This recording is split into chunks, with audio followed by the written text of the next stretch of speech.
संपूर्ण राज्यासह धुळे जिल्ह्यात थंडीचा कडाका वाढण्यास सुरुवात झाली आहे। त्यामुळे नागरिक सकाळीच घराबाहेर पडत असल्याचं बघायला मिळतंय।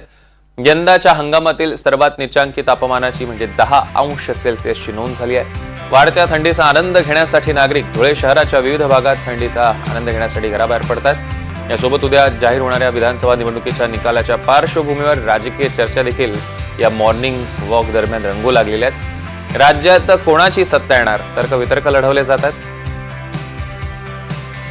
दरम्यान वाढत्या थंडीच्या पार्श्वभूमीवर तसंच ठिकठिकाणी रंगणाऱ्या राजकीय चर्चांबाबत धुळेकरांशी संवाद साधलाय आमचे प्रतिनिधी नागिंद मोरे।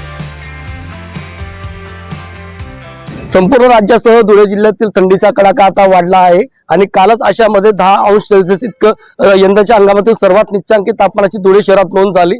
आणि जर आपण पाहिलं तर धुळे शहरातील अनेक भागांमध्ये आता नागरिक घराबाहेर पडत आहे आणि या ठिकाणी दरवेळेस सारखं या ठिकाणी व्यायाम करताना नागरिक आता बघायला मिळत आहे। अशातच एकीकडे तर राज्यामध्ये थंडीचं प्रमाण जरी वाढलं असलं तरी राजकीय वातावरण देखील तापलं आहे। उद्या होणाऱ्या निकालाचा चर्चा या ठिकठिकाणी होत असताना दिसतात। आपल्यासोबत काही नागरिक आहे, आपण त्यांच्याकडनं जाणून घेऊयात काय नेमकं त्यांना काय वाटतं की राज्यात कोणाची सत्ता येईल। काय सांगा दादा की राज्यात कोणाची सत्ता येईल? राज्यामध्ये काम पाहता महायुतीची सत्ता यायला काही हरकत नाही, माझं वैयक्तिक मत आहे।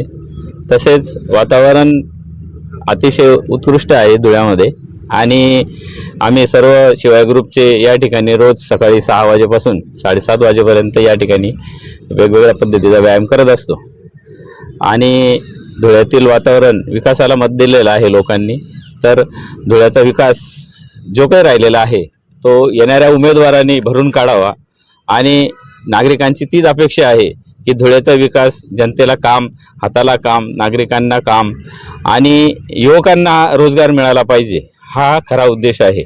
म्हणून जो कोणी उमेदवार भविष्यात निवडून येईल त्याला एकच विनंती आहे की त्याने आपल्या धुळे शहराचा जास्तीत जास्त उत्तम प्रकारे विकास होईल आणि धुळ्याचं नाव पूर्ण महाराष्ट्रामध्ये उज्ज्वल कसं होईल यासाठी त्यांनी जास्तीत जास्त प्रयत्न करायला पाहिजे आणि जो काही डाग लागलेले असतील ते धुतले गेले पाहिजे असं मला वाटतं आहे।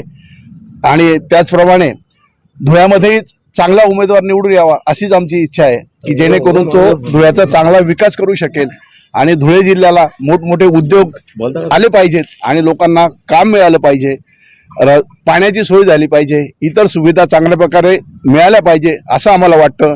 आणि हे सगळं आता भाजप युतीचं सरकार देऊ शकतं, सेनेचं सरकार देऊ शकतं असं आम्हाला वाटतं आणि निश्चितच हिंदुत्वाचा विजय झाला पाहिजे आणि हिंदुत्वाचं सरकार बसायला पाहिजे असं आमची इच्छा आहे। नक्कीच राज्यात कोणची सत्ता येईल, महायुती का महायुतीचे सरकार काय वाटतं तुम्हाला?